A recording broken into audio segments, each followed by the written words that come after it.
ಇಲ್ಲಿ SSP scholarship ಕಡೆಯಿಂದ latest ಆಗಿ ಒಂದು ಇಂಪಾರ್ಟೆಂಟ್ ಅಪ್ಡೇಟ್ ಇದೆ. ಅದರ ಜೊತೆಗೆ ನಿಮ್ಗೆ ಎಲ್ಲರಿಗೂ ಕೂಡ ಒಂದು ಗುಡ್ ನ್ಯೂಸ್ ಕೂಡ ಇದೆ. ಅದ್ರ ಬಗ್ಗೆ ಈ ಒಂದು ವಿಡಿಯೋದಲ್ಲಿ ತಿಳಿಸ್ಕೊಡ್ತೀನಿ. ವಿಡಿಯೋನ ಗಮನ ಇಟ್ಟು ಕೊನೆವರೆಗೂ ಕೂಡ ನೋಡಿ. ಅದಕ್ಕಿಂತ ಮುಂಚೆ ಯಾರು ಚಾನಲ್ ಸಬ್ಸ್ಕ್ರೈಬ್ ಮಾಡ್ಕೊಂಡಿರಲ್ಲ ಪ್ರತಿಯೊಬ್ಬರು ಕೂಡ ಸಬ್ಸ್ಕ್ರೈಬ್ ಮಾಡ್ಕೊಳ್ಳಿ. ಯಾಕೆಂದ್ರೆ ಇನ್ನು ಮುಂದೆ ಈ ಒಂದು ಚಾನಲ್ ನಿಮಗೆ ಕಂಟಿನ್ಯೂಸ್ ಆಗಿ SSP ಸ್ಕಾಲರ್ಶಿಪ್ ಅಪ್ಡೇಟ್ಸ್ಗಳು ಸಿಗ್ತಾ ಇರುತ್ತೆ. ಅದಕ್ಕೋಸ್ಕರ ಪ್ರತಿಯೊಬ್ಬರು ಕೂಡ ಸಬ್ಸ್ಕ್ರೈಬ್ ಮಾಡ್ಕೊಂಡಾನೆ ವಿಡಿಯೋ ನೋಡೋಕ್ಕೆ ಸ್ಟಾರ್ಟ್ ಮಾಡಿ. ಕ್ವಿಕ್ ಆಗಿ ಅಪ್ಡೇಟ್ಸ್ ಬೇಕಾದ್ರೆ ಟೆಲಿಗ್ರಾಮ್ ಚಾನಲ್ ಲಿಂಕ್ ಬಂದ್ಬಿಟ್ಟು ಡಿಸ್ಕ್ರಿಪ್ಷನ್ ಬಾಕ್ಸ್ ಮತ್ತು ಕಮೆಂಟ್ ಸೆಕ್ಷನ್ ಇರುತ್ತೆ, ಕ್ಲಿಕ್ ಮಾಡಿ ಜಾಯ್ನ್ ಆಗಿ. ಇವಾಗ ನಾವು ಡೈರೆಕ್ಟ್ ಆಗಿ ವಿಡಿಯೋ ಬಗ್ಗೆ ಬರೋಣ. ಇಲ್ಲಿ ನೀವೆಲ್ಲರೂ ಇಷ್ಟೊಂದು ಜನ ಆಗಲೇ ಸ್ಕಾಲರ್ಶಿಪ್ ಅಪ್ಲಿಕೇಶನ್ ಹಾಕಿರ್ಬೋದು, ಕೆಲವರು ಇನ್ನೂ ಆಗದೇನೂ ಕೂಡ ಇರ್ಬೋದು. ಅವರಿಗೆ ಅಪ್ಡೇಟ್ ಇದೆ. ಇಲ್ಲಿ ನೀವು ಯಾರ್ಯಾರು ಬ್ಯಾಕ್ವರ್ಡ್ ವೆಲ್ಫೇರ್ ಡಿಪಾರ್ಟ್ಮೆಂಟ್ಗೆ ಬಿಲಾಂಗ್ ಆಗಿರೋ OBC ಸ್ಟೂಡೆಂಟ್ಸು ಮಾರ್ಚ್ 10ನೇ ತಾರೀಕುವರೆಗೂ ಕೂಡ ಟೈಮ್ ಇದೆ, ಬೇಗ ಅಪ್ಲೈ ಮಾಡ್ಕೊಳ್ಳಿ.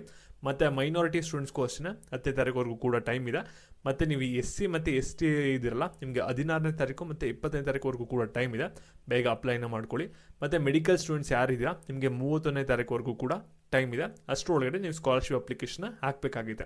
ಏನು ಮಿಸ್ ಮಾಡಿದ್ರೆ ನಿಮಗೆ ಮುಂದೆ ಸ್ಕಾಲರ್ಶಿಪ್ ಅಮೌಂಟ್ ಬರಲ್ಲ ಈ ವರ್ಷದ್ದು, ಅದಕ್ಕೋಸ್ಕರ ಬೇಗ ಅಪ್ಲೈ ಮಾಡಿ. ಇವಾಗ ನಾವು ಒಂದು ಇಂಪಾರ್ಟೆಂಟ್ ಅಪ್ಡೇಟ್ ಬಗ್ಗೆ ಬರೋದಾದ್ರೆ, ಇಲ್ಲಿ ನೋಡಿ SSP ಸ್ಕಾಲರ್ಶಿಪ್ ಅಮೌಂಟ್ ಬಂದ್ಬಿಟ್ಟು ಸ್ಯಾಂಕ್ಷನ್ ಆಗ್ತಿದೆ. ಇವಾಗ ಸ್ಯಾಂಕ್ಷನ್ ಆಗ್ತಿದೆ ಅಂದ ತಕ್ಷಣ ಎಷ್ಟೊಂದು ಜನಕ್ಕೆ ನಿಮಗೆ ಖುಷಿ ಆಗುತ್ತೆ, ಮತ್ತು ಕೆಲವರಿಗೆ ಡೌಟು ಕೂಡ ಬರುತ್ತೆ, ಯಾರಿಗೆ ಅಮೌಂಟ್ ಬರ್ತಿದೆ, ಯಾವುದು ಅಮೌಂಟ್ ಬರ್ತಿದೆ ಅಂತ ಕೇಳ್ತೀರಾ. ಇಲ್ಲಿ ನೋಡಿ ಫುಡ್ ಆ್ಯಂಡ್ ಅಕಾಮಿಡೇಷನ್ ಸ್ಕಾಲರ್ಶಿಪ್ ಏನು ಕೊಡ್ತಾರಲ್ಲ ಆ ಒಂದು ಅಮೌಂಟ್ ಆಗಲೇ ಬ್ಯಾಂಕಿಗೆ ಮುಂದೆ ಕ್ರೆಡಿಟ್ ಆಗ್ತಿದೆ. ನೀವು ಯಾರು ಎಲಿಜಿಬಲ್ ಆಗಿರ್ತೀರ ಫುಡ್ ಆ್ಯಂಡ್ ಅಕಾಮಿಡೇಷನ್ ಪಡ್ಕೊಳ್ಳೋಕ್ಕೆ, ಅವರು ನಿಮ್ಮ ಬ್ಯಾಂಕ್ ಅಕೌಂಟ್ನ ಚೆಕ್ ಮಾಡ್ಕೊಳ್ಳಿ ಮತ್ತು ನಿಮ್ಮ ಸ್ಕಾಲರ್ಶಿಪ್ ಸ್ಟೇಟಸ್ನ ಲಾಗಿನ್ ಆಗಿಬಿಟ್ಟು ಚೆಕ್ ಮಾಡ್ಕೊಳ್ಳಿ, ಸರಿನಾ? ಅವಾಗ ನಿಮಗೆ ಗೊತ್ತಾಗುತ್ತೆ ಅಮೌಂಟ್ ಸ್ಯಾಂಕ್ಷನ್ ಆಗಿದೆಯಾ ಆಗಿಲ್ವ ಅನ್ನೋದು. ಇವಾಗ ಯಾರು VT ಯೂನಿವರ್ಸಿಟಿ ಅಂಡರಲ್ಲಿ ಇಂಜಿನಿಯರಿಂಗ್ ಮಾಡ್ತಾ ಇದ್ದಾರೆ ಅವ್ರಿಗೆ ಅಮೌಂಟ್ ಸ್ಯಾಂಕ್ಷನ್ ಆಗಿದೆ. ನಿಮಗೆ ಬೇರೆ ಯೂನಿವರ್ಸಿಟಿ ಅವ್ರಿಗೆ ಏನಾದರೂ ಅಮೌಂಟ್ ಸ್ಯಾಂಕ್ಷನ್ ಆಗಿದ್ರೆ ಯಾವೊಂದು ಯೂನಿವರ್ಸಿಟಿ ಎಷ್ಟು ಅಮೌಂಟ್ ಬಂದಿದೆ ಅಂತ ಕೆಳಗಡೆ ಕಮೆಂಟ್ ಮಾಡಿ, ಬೇರೆಯವ್ರಿಗೆ ಇನ್ಫಾರ್ಮೇಷನ್ ಗೊತ್ತಾಗುತ್ತೆ. ಮತ್ತು ಇದೇ ರೀತಿ ಅಪ್ಡೇಟ್ಸ್ಗಾಗಿ ಚಾನಲ್ ಸಬ್ಸ್ಕ್ರೈಬ್ ಮಾಡ್ಕೊಳ್ಳಿ. ಹಾಗೆ ವಿಡಿಯೋಗೊಂದು ಲೈಕ್ ಕೊಟ್ಬಿಟ್ಟು ಎಲ್ಲರಿಗೂ ಕೂಡ ಶೇರ್ ಮಾಡಿ. Thank you.